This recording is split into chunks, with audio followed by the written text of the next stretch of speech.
exactly how people fall into the modern discourse. Look at these Malikis.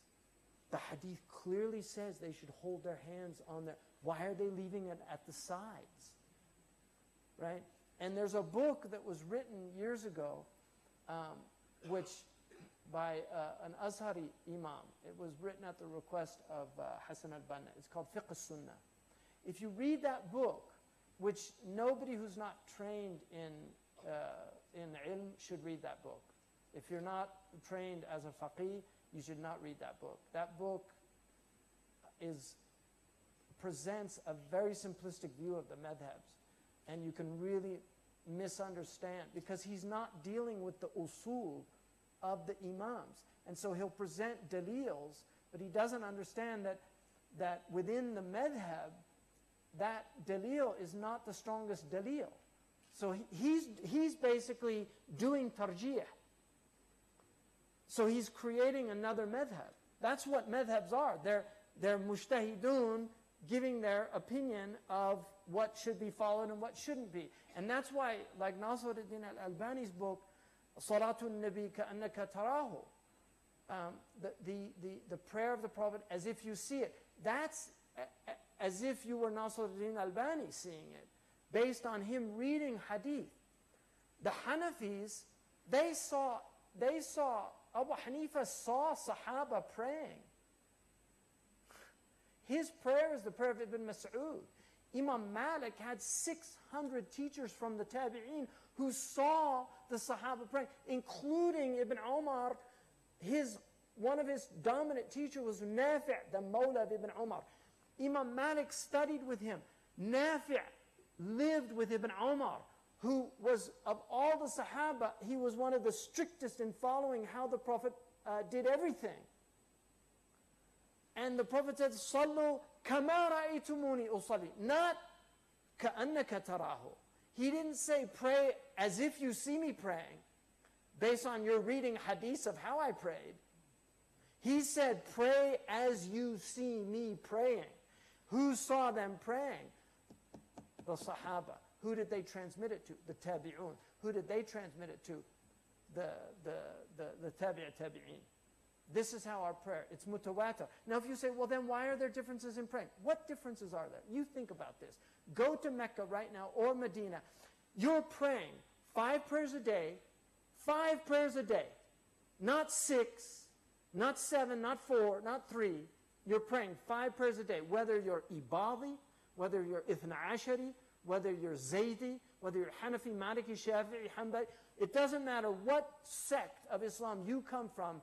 In Mecca and Medina, they all pray 5 prayers a day, because all 4 imams, all of the imams are in agreement on that. How are they praying? Standing, qiyam. Oh, some people put it here, some people put it here, some people put it here, some do things like that, right? And some people leave it here, based on practice. The Prophet ﷺ did, we know he did the qabd. For me, the strongest dalil for the qabd is in the Muwatta of Imam Malik. People say, well, there it is in the Muwatta. Why don't the Malikis do it? Because Malik put several hadiths in the Muwatta that he didn't practice, to show, I know the hadith, because it's taken from the Mudawwana, not from the Muwatta. And there's a khilaf amongst the Malikis. The dominant opinion is leave the hands at the side. Now, if you're going to do qabd, for me, the strongest opinion is the Hanafi. Because there's no hadith that indicates where the Prophet put his hands, except the weak hadith that Abu Hanifa took, that he put it under the surah.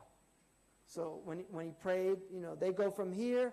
Some people go from here. Hadwa mankibain, that's where the Malikis go. Some go from behind the ears, right?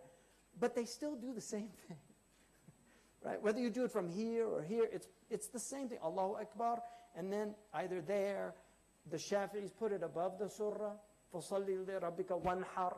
Put it on the nahar, according, that's a weak tafsir, but that is an opinion. And then, so those aren't big differences. There's all standing, and then Fatiha, they all agree on Fatiha. And then they go into ruku', same ruku'. Then they come out of ruku', have to be istiqamah. Then they go into sajda, same sajda. Then they go into julus, same julus with a difference of iftirash, slight difference in where you put your feet. Then they go back into sajda, and then they go up again. That's 1 rak'ah. That's a miracle that our religion prays the same way. There's no other religion on earth in which all of the entire ummah is united in prayer. With slight differences, just relax. You know, well, I'm a Maliki. I'm bothered by Malikis that do it like that. It's distracting, even to me. I've got a guy next to me and he's going like that. That wasn't how I was taught. You know, it's a very slight movement. You know, even Ibn al-Arabi says, don't wave it like that. He said, إِنَّهَا بَلِيَّةٌ لَا تَتْبَعُ مَا فِي الْعُتْبِيَّةِ فَإِنَّهَا بَلِيَّةٌ. Don't do the thing that they say in the Utbi. So there's khilaf about that. But the Malikis, you know, they do the thing, or some put it like that and do it up and down. You know, that's the dominant opinion like that. Some do it that, and then they just raise it when they do the Shahada. They put their hands same place. These are very slight differences.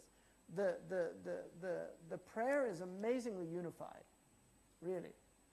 And then tajweed, to me, is the great miracle of our ummah. Because